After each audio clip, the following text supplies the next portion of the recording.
तो एक बार फिर से आपके सामने है न्यूमेरिकल एबिलिटी का टेस्ट सीरीज केवीएस और एनवीएस के एग्ज़ाम के लिए, केवीएस एनवीएस टीयर 1 एग्ज़ाम के लिए। तो चलिए इसको स्टार्ट करते हैं। पहला क्वेश्चन है हमारा, 8 केलों का एक गुच्छा 24 रुपये का तथा एक केला 4.50 यानी 4.5 रुपये का आता है। राजू ने 66 केले खरीदे। ठीक है, 66 केले खरीदे, उसने जो राशि खर्च की वह क्या है। मतलब कि टोटल हमें बताना है कि उसने अगर 66 केले खरीदे तो कितना उसको पैसा पे करना पड़ा। सबसे पहले क्या है कि एक गुच्छा है जो 8 किलो का है। 8 केले, 8 केले जो हैं, 8 केले इज इक्वल टू 1 गुच्छा है। 1 गुच्छा है, ठीक है। तो 1 केला इज इक्वल टू कितना हो जाएगा, 1/8 हो जाएगा। 1/8 गुच्छा हो जाएगा। तो 66 केला या केले इज इक्वल टू क्या होगा, तो ये हो जाएगा हमारा 1/8 इंटू 66। मतलब कि 66 को 8 से डिवाइड कर देना है।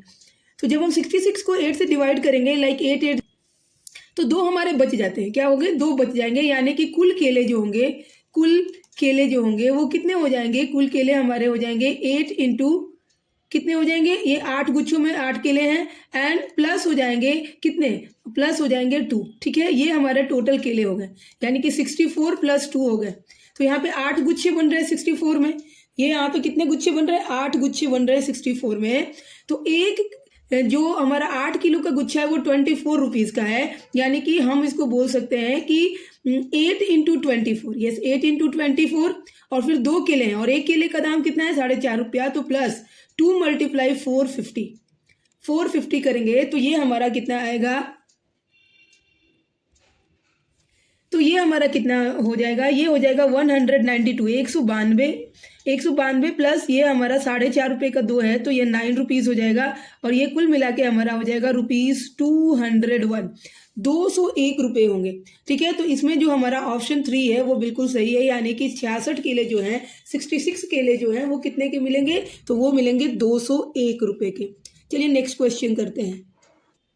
तो हमारा जो नेक्स्ट क्वेश्चन है वो है कि 72,800 यानी 72,800 रुपये की धनराशि पर 10% 10% वार्षिक ब्याज दर से 3 वर्ष बाद प्राप्त होने वाला चक्रवृद्धि ब्याज कितना होगा। यदि ब्याज वार्षिक रूप में चक्रवृद्धि होता है तो मतलब ये एनुअल कंपाउंड इंटरेस्ट है। कंपाउंड इंटरेस्ट निकालना है हमें, चक्रवृद्धि ब्याज निकालना है। तो सबसे पहले इसमें हम देख ले कि हमारा जो मूलधन है, मूलधन को हम प्रिंसिपल अमाउंट कहते हैं। यानी कि जो P है हमारा है कितना, ₹72,800, 72,800 रुपये है। ठीक है, और इसमें जो हमारा रेट ऑफ इंटरेस्ट है यानी कि R कितना है, वो है 10%। ठीक है, और टाइम कितना है हमारे पास, 3 वर्ष का टाइम हमारे पास है। ठीक है, तो अब हमें जो कंपाउंड इंटरेस्ट का सॉल्व करने का जो फॉर्मूला होता है, यानी कि पहले हम अमाउंट निकालेंगे कि कितना अमाउंट हुआ। तो अमाउंट इज इक्वल टू होता है P, ये फॉर्मूला होता है, अमाउंट इज इक्वल टू होता है P एंड ब्रैकेट में 1 + R/100 and here power n। और ये n क्या होता है, तो n हमारा टाइम होता है। ठीक है, ये फॉर्मूला को एकदम याद रखना है, नहीं तो फिर हमसे क्वेश्चन नहीं बनेगा। अब हमारा a निकालना है, तो a is equal to P कितना है हमारा, 72,800। हम उसको लिख देंगे यहाँ पे 1 + R कितना है, यानी कि रेट ऑफ इंटरेस्ट 10 है, 10/100 और टाइम कितना है 3 साल, तो ये 3 हमारा पावर में चला जाएगा।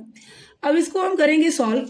तो अब करने के लिए इसमें 72,800, ठीक है 72,800 और यहाँ पे 1 + रेट ऑफ इंटरेस्ट 10 है, 10/100 और पावर 3 हो गया। ठीक है, इसको सॉल्व करते हैं। हम सॉल्व करेंगे तो हमारा हो जाएगा 72,800 को ऐसे ही रखेंगे, अंदर हमारा हो जाएगा ये 100 अगर एलसीएम में जाता है तो 100 + 10 हो जाएगा, 100 + 10, यस 100 + 10 एंड अपॉन 100 हो जाएगा और पावर कितना हो जाएगा, 3 हो जाएगा। फिर से इसको करें हम तो ये इज इक्वल टू होगा 72,800 और यहाँ पे अंदर 110 अपॉन 100 और पावर 3 हो जाएगा। ठीक है, ये 0 से 0 हम कैंसिल कर देते हैं, 0 से 0 कैंसिल करेंगे तो इसके बाद हमारा क्या होगा कि ये फिर से हमारा 72,800 त्यों के त्यों आएगा और अंदर कितना हो जाएगा, 3 टाइम्स लिखेंगे 11/10 एंड मल्टीप्लाई 11/10, ठीक है।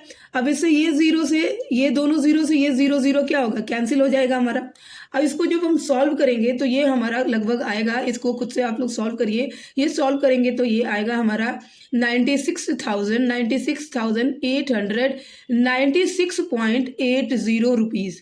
ये हमारा अमाउंट हो गया, टोटल अमाउंट जो होगा कंपाउंड इंटरेस्ट के बाद इतना ही होगा, ठीक है। बट हमें निकालना क्या है, चक्रवृद्धि ब्याज यानी कि इंटरेस्ट निकालना है। तो इंटरेस्ट हमारा कितना हो जाएगा, इंटरेस्ट हो जाएगा अमाउंट माइनस प्रिंसिपल।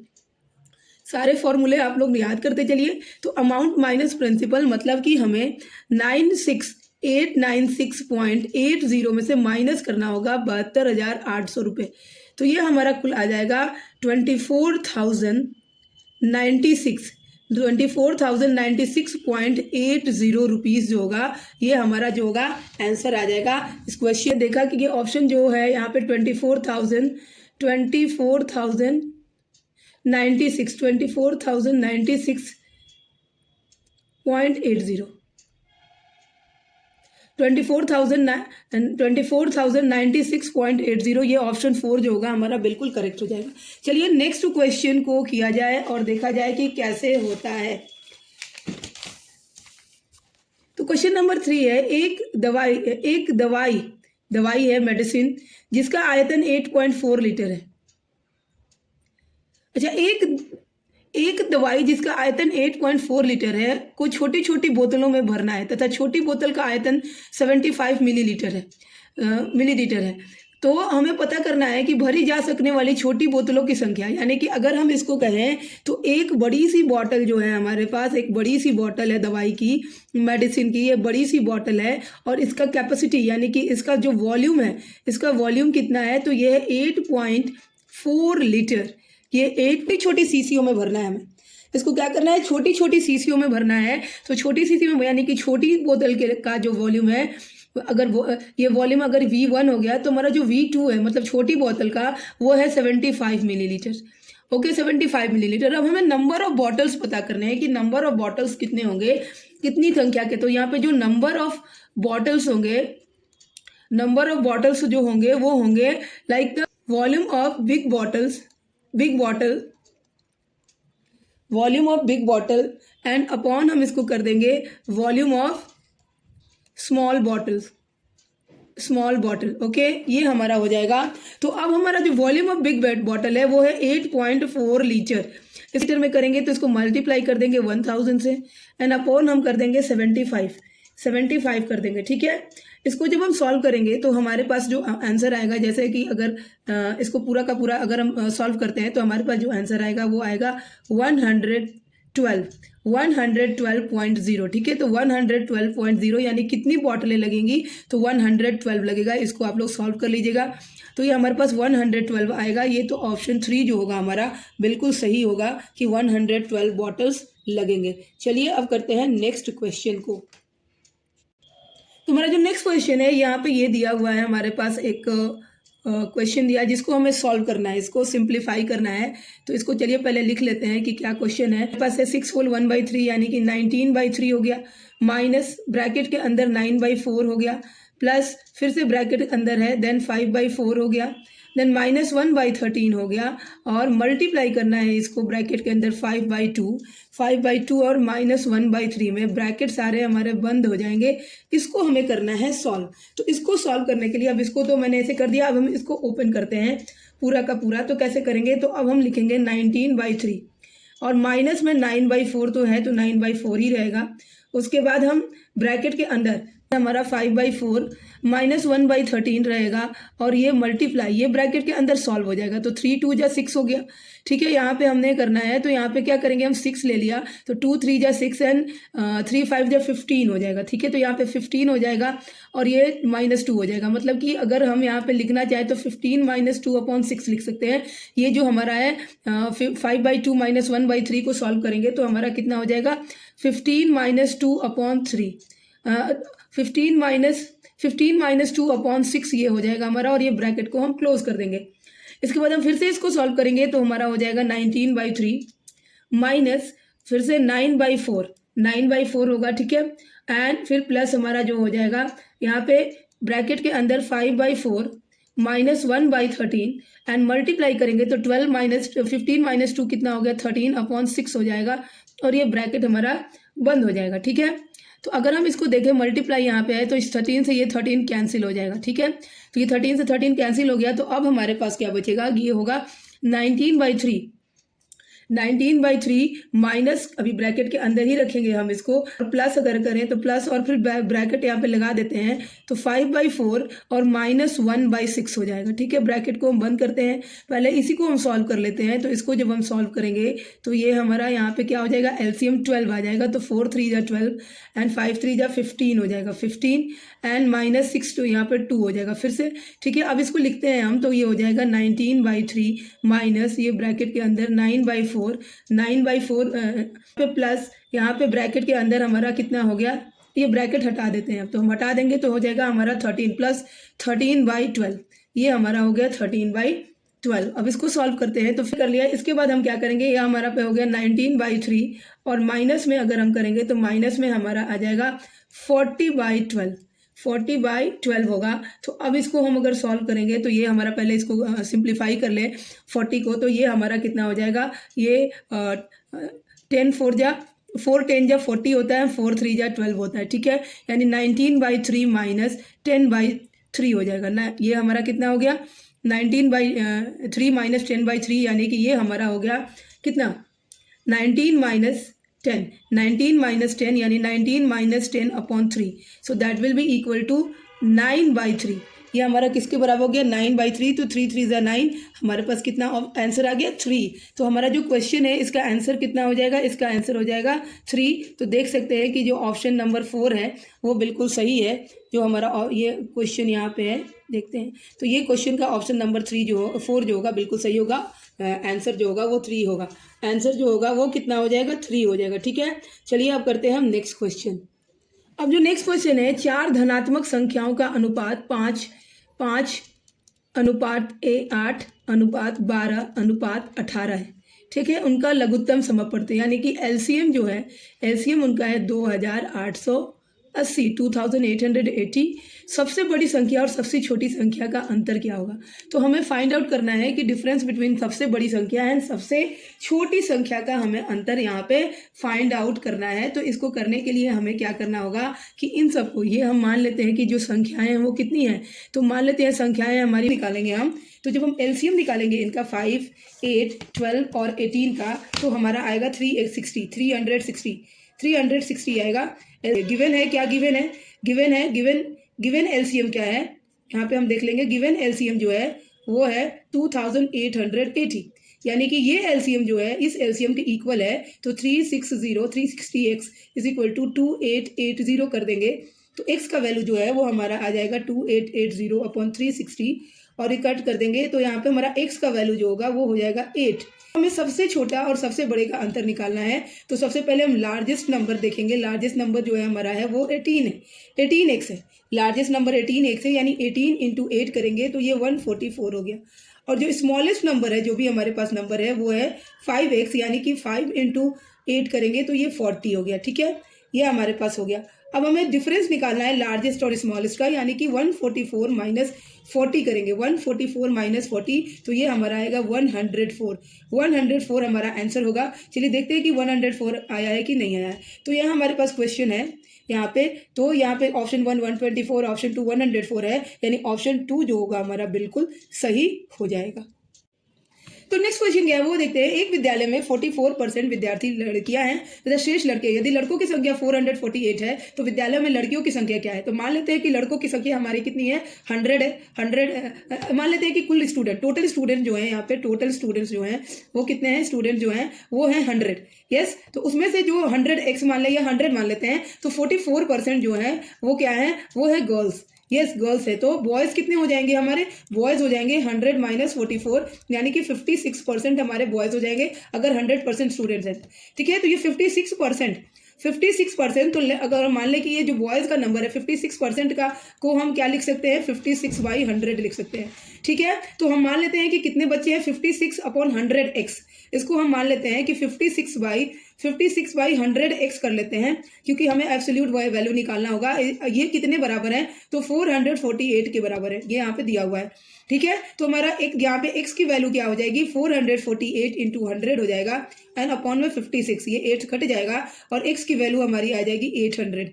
x की वैल्यू 800 हमारी आ गई। ठीक है, अभी हमें निकालना है कितना, हमें निकालना है लड़कियों की संख्या। तो नंबर ऑफ गर्ल्स जो होंगी हमारे स्कूल में वो कितनी हो जाएंगी, 800 माइनस 448, क्योंकि ये टोटल हमारे पास स्टूडेंट निकल गया। टोटल स्टूडेंट में से हम लड़कों की संख्या घटाएंगे तो लड़कियों की संख्या आएगी, और ये है हमारा 352।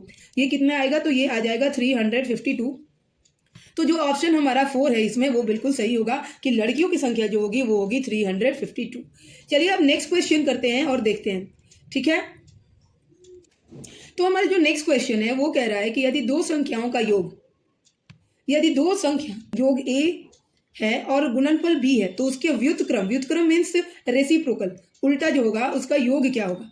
यानी कि दो संख्याएं हैं, तो मान लेते हैं let the numbers are x and y, number मान लेते हैं कि x है और y है। तो x plus y is equal to a है, और दोनों का गुणनफल यानी कि प्रोडक्ट मल्टीप्लाई जब करेंगे x y कितना है वो b है। अगर हम x प्लस वाई को उल्टा कर देते हैं तो क्या होगा हमारा वैल्यू, यानी कि 1/x प्लस 1/y करेंगे तो क्या होगा, तो अगर 1/x प्लस 1/y करेंगे तो ये हमारा यहाँ पे क्या आ जाएगा, एक्स वाई आ जाएगा, यहाँ पे y हो जाएगा, यहाँ पे क्या हो जाएगा, x हो जाएगा।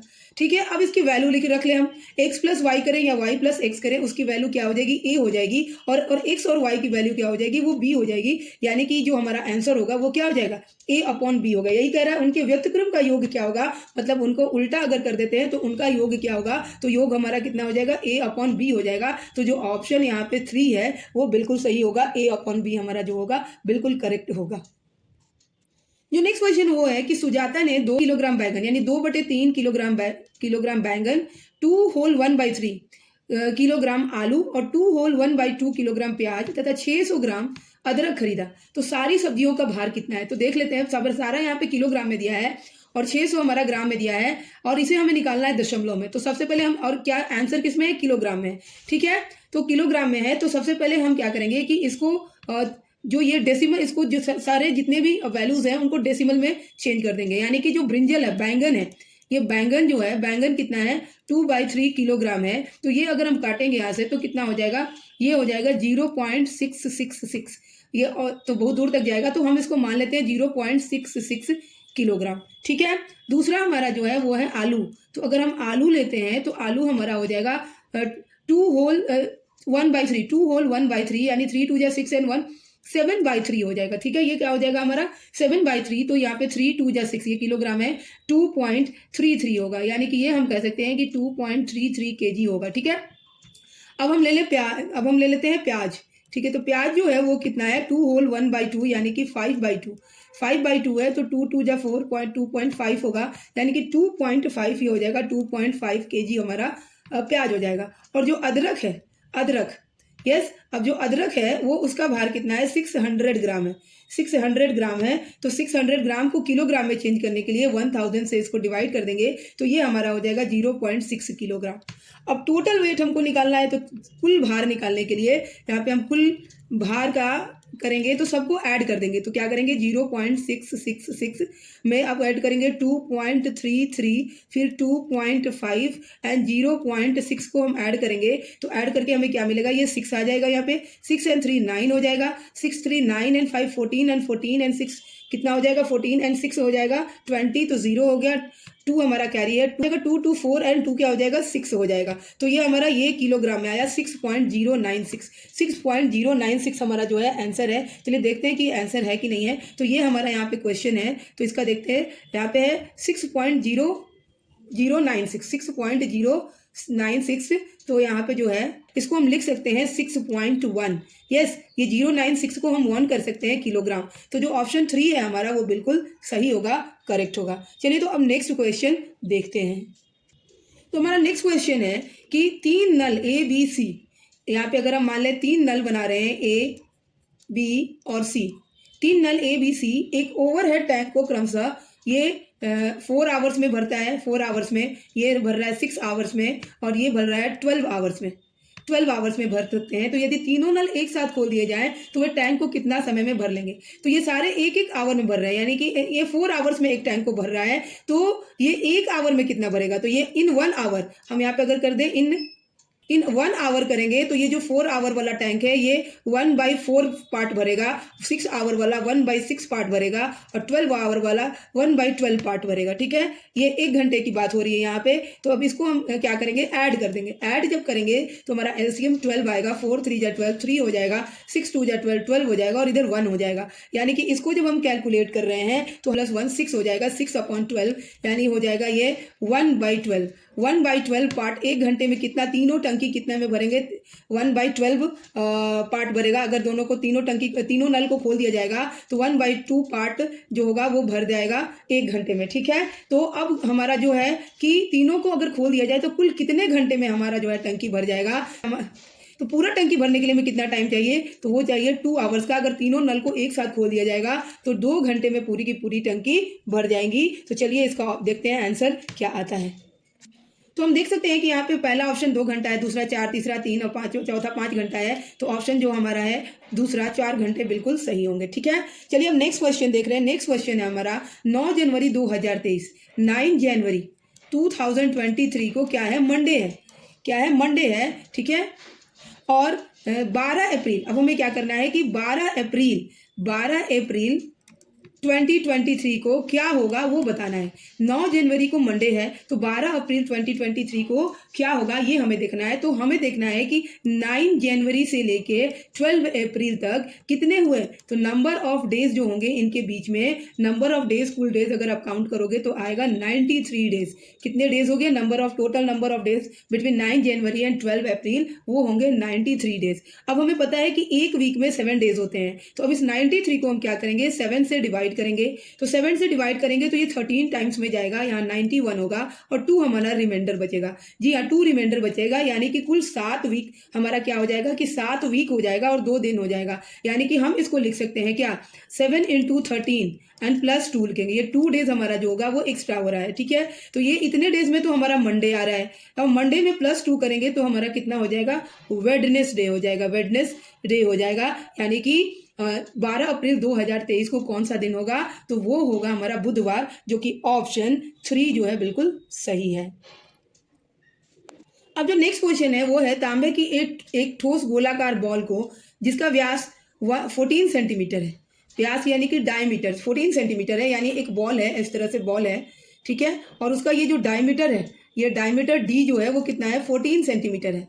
उसको गलाकर एक वायर बनाया जाता है ऐसे तार के रूप में बदल दिया जाता है, जिसका जो है वो जिसको गलाकर 14 सेंटीमीटर, इसका भी जो डी है वो कितना है, 14 सेंटीमीटर है। उसी गोले को गला के एक तार बनाया जाता है और तार का भी जो डायमीटर होता है वो 14 सेंटीमीटर होता है। ठीक है, तो अब हमें क्या करना है कि तार की लंबाई कितनी होगी वो बताना है। इसके पहले हमें सबसे पहले रेडियस निकालना होगा। तो रेडियस हमारा क्या हो गया, 14/2 हो जाएगा, दैट इज 7 सेंटीमीटर। ठीक है, अब जो ये स्फेयर है, ये जो गोला है, इसको हम स्फेयर कहेंगे। तो स्फेयर का जो वॉल्यूम होगा, वॉल्यूम आयतन, वो कितना होता है, वो होता है 4/3 पाई आर क्यूब। ये होता है 4/3 पाई आर क्यूब। ठीक है, और क्योंकि दोनों का ही वॉल्यूम सेम होगा और जो ये क्योंकि सिलेंड्रिकल है, वायर कैसा होगा, सिलेंड्रिकल होगा, तो सिलेंडर का जो वॉल्यूम होगा, आयतन होगा, वो कितना होगा, तो ये होता है पाई आर स्क्वायर एच। ठीक है, एच यानी इसमें हम लेंथ ले लेंगे, दोनों को अगर हम इक्वलाइज कर दें, यानी कि pi r square h is equal to 4/3 pi r cube. तो देखिए हम इसको सॉल्व करते हैं। तो पाई को पाई रहने दें,